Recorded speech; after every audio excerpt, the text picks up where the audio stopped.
Bonjour à tous, je suis Valérie, naturopathe et nutrithérapeute. Bienvenue sur ma chaîne.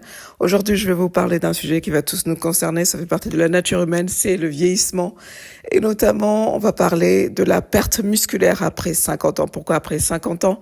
Parce que c'est l'âge où nous les femmes, on devient ménopausées en général et du coup, on subit la perte musculaire. Et puis pour les hommes, ils ont un petit peu plus de chance puisque ça va plutôt les concerner, je dirais, après 60 ans.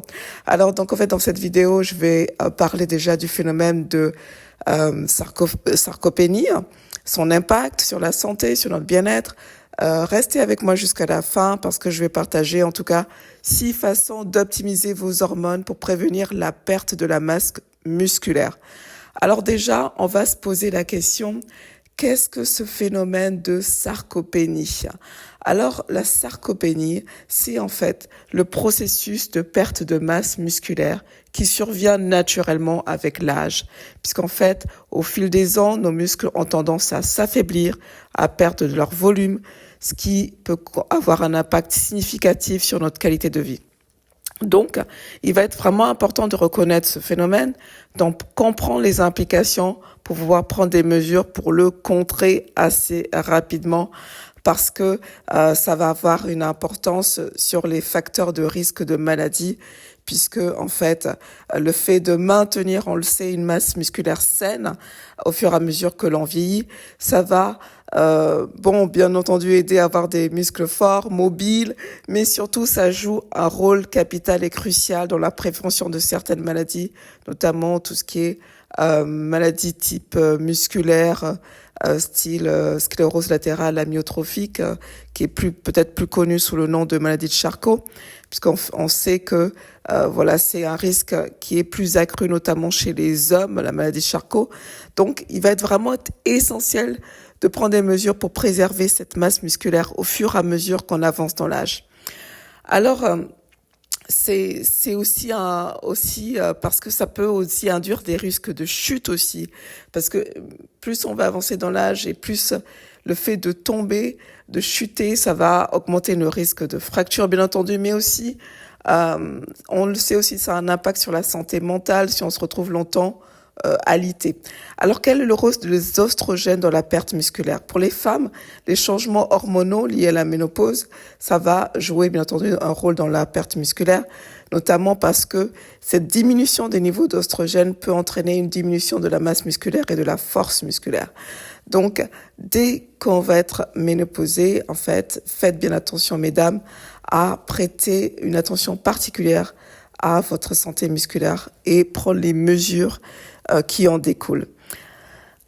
Autre facteur qui est important, ça va être le cholestérol, parce qu'on le sait, en plus des hormones sexuelles, d'autres hormones comme le cholestérol et la mélanine, ça va jouer un rôle ça va influencer cette santé musculaire, ces muscles, et donc du coup on va vraiment se focaliser aussi sur le cholestérol sain, le bon cholestérol, qui va jouer un rôle dans la production de certaines hormones qui va favoriser cette croissance musculaire, en tout cas maintenir ces muscles forts. Et puis pareil, la mélatonine, on le sait, c'est l'hormone du sommeil. Ça joue un rôle important de la récupération musculaire, de la régénération cellulaire. Donc il va vraiment faire attention aussi à avoir une alimentation saine, riche en bon cholestérol et préserver ce niveau de mélatonine.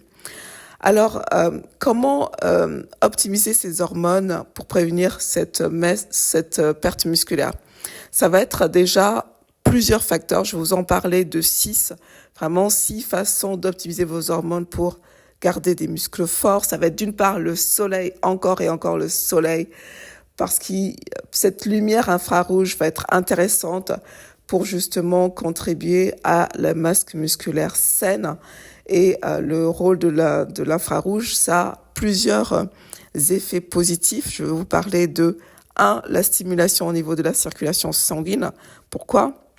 Parce qu'en dilatant vos vaisseaux sanguins, l'infrarouge, la lumière du soleil, va augmenter le flux sanguin vers vos muscles, et donc la meilleure circulation sanguine va apporter en fait tous les nutriments qui sont indispensables à vos muscles, et donc justement aider à maintenir votre santé musculaire, voir si vous êtes encore en croissance, à accroître votre masse musculaire ou à récupérer si vous avez eu une fracture ou un problème musculaire.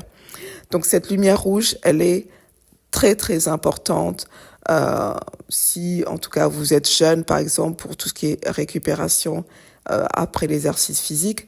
Mais ce qui va être aussi très intéressant dans la lumière rouge, c'est le côté anti-inflammatoire parce que ça va justement aussi aider à tout ce qui est récupération de dommages musculaires après après un exercice ou en tout cas aider pour les personnes âgées à tout ce qui est diminution de l'inflammation au niveau musculaire ou si vous êtes jeune, que vous faites des exercices à tout ce qui est courbature musculaire. Et puis, il y a des études qui suggèrent que l'exposition à la lumière, notamment lumière de soleil, lumière infrarouge, peut stimuler aussi la synthèse des protéines musculaires, c'est-à-dire que vos muscles peuvent mieux utiliser les protéines pour se réparer, se renforcer et donc vraiment se régénérer. Et puis après, on va avoir tout ce qui est activation des mitochondries. Alors, pourquoi je parle des mitochondries? Parce qu'en fait, les mitochondries, c'est notre centrale énergétique. C'est les centrales énergétiques des cellules. C'est l'énergie des cellules. Donc, cette lumière infrarouge, elle va pénétrer profondément dans les tissus musculaires, stimuler l'activité des mitochondries. Et là, ça va être intéressant pour justement favoriser la performance musculaire, la résistance musculaire et notamment si vous subissez une fatigue musculaire, ça va justement aider là-dessus. Alors, donc, on l'a vu, donc vous avez bien compris, par le biais du soleil, par le biais du dispositif d'éclairage spécialisé, lumière infrarouge, ça va avoir tous ces effets, ça va avoir en tout cas tous des impacts positifs sur la santé musculaire en favorisant la circulation sanguine, la récupération, la synthèse protéique et l'activité mitochondriale. Ok ? Et donc du coup, faites attention à bénéficier des impacts positifs du soleil sans les effets négatifs, c'est-à-dire sans les coups de soleil, parce que faites attention à votre peau aussi au niveau de la vieillissement cutané prématuré. Donc il faut toujours, bien entendu, profiter des effets de la lumière rouge sans vieillir, aller sur un vieillissement cutané en vous exposant trop au soleil, ok? Deuxième astuce holistique qui va être intéressante, encore et toujours, ça va être la pratique régulière, modérée d'une activité physique. Ne serait-ce que de temps en temps lever des poids, je veux dire que vous écoutez votre corps, si c'est lever des poids de 1 kg, ça va être 1 kg, si c'est 2 kg, c'est 2 kg, si vous pouvez aller jusqu'à 3 kg, allez-y, ça va permettre de maintenir une masse musculaire et de stimuler la production d'hormones.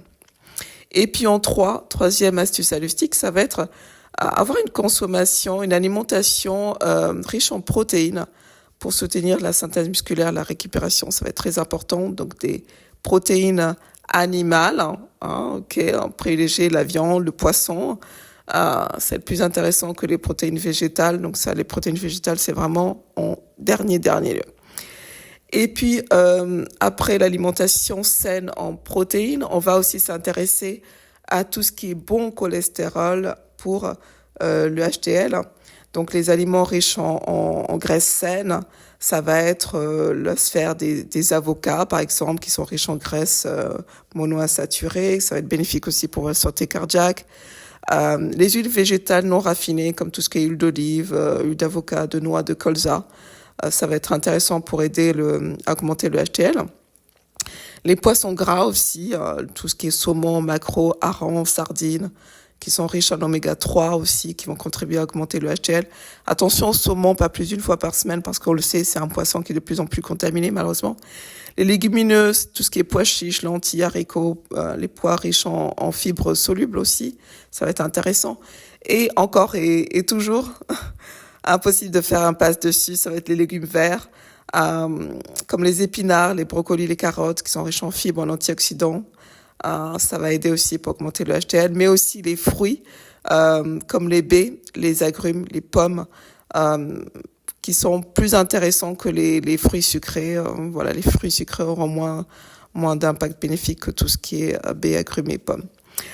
Et puis, en dernier lieu, une fois qu'on a vu tout le spectre du bon cholestérol, du bon des des bonnes protéines, des bons légumes verts.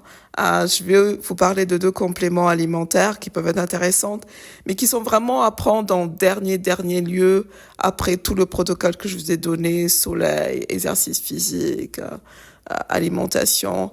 Donc, il va y avoir 2 compléments alimentaires qui sont intéressants. C'est d'une part la prégnénolone, qui est un précurseur de nombreuses autres hormones stéroïdes, mais qui sont en fait des hormones stéroïdes qui sont naturellement présentes dans notre corps humain, mais qui va être intéressante parce que, y compris les hormones sexuelles comme la progestérone, l'oestrogène, la testostérone, en fait, ce sont des hormones surrénaliennes comme le cortisol et le DHA.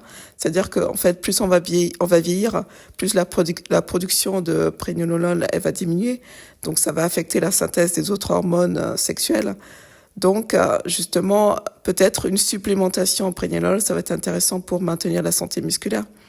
Mais vraiment, toujours à consulter avec votre médecin traitant. Et puis, pareil, pour la DHEA, c'est une hormone surrénalienne qui est aussi impliquée dans la synthèse d'autres hormones, y compris la testostérone et l'oestrogène. Donc, ça va être intéressant, comme la prégnénolone. Les niveaux de DHEA aussi diminuent avec l'âge. Donc, ça peut être intéressant de se supplémenter pour maintenir des niveaux hormonaux adéquats. Mais voilà, toujours, ça va vraiment intéresser vraiment les personnes âgées si, en tout cas, elles notent une perte musculaire importante. Et puis, pareil, toujours à consulter votre médecin traitant avant de prendre l'un ou l'autre de ces compléments alimentaires. Et en dernier lieu, encore et toujours, en plus de l'alimentation équilibrée, de la vie saine, du mode de vie sain, ça va être vraiment avoir un sommeil de qualité, privilégier la gestion du stress avec zéro stress, comme d'habitude. Voilà. Donc, en tout cas, je pense qu'avec cette vidéo, on a fait le tour pour que vous ayez un maximum d'informations utiles pour prendre soin de votre santé musculaire, notamment au fur et à mesure que l'on vieillit, surtout après 50 ans. N'oubliez pas de liker la vidéo, de partager pour le plus grand nombre, de souscrire si ce n'est pas déjà fait, de mettre en pratique tous les conseils qui ont été donnés dans cette vidéo pour maintenir des muscles forts. En tout cas, merci de m'avoir suivi. Merci d'être abonné sur ma chaîne. Je mettrai aussi le lien de ma page Facebook si vous voulez me suivre pour plus d'astuces holistiques. Si vous voulez aussi me contacter, vous avez aussi le lien de mon calendrier pour prendre rendez-vous pour une session Zoom en naturopathie nutrithérapie. Donc c'est vraiment une consultation qui va vous aider vraiment à récupérer en termes d'amélioration de votre qualité de vie, quel que soit le symptôme que vous ayez, notamment si vous avez tout ce qui est inflammation chronique, auto-immune, etc. C'est un petit peu ma sphère de prédilection. Et vous avez aussi le lien si vous voulez en tout cas prendre rendez-vous, je l'ai dit, mais aussi souscrire à ma chaîne. Merci de m'avoir suivi encore et je vous dis à une prochaine fois. Prenez bien soin de vous.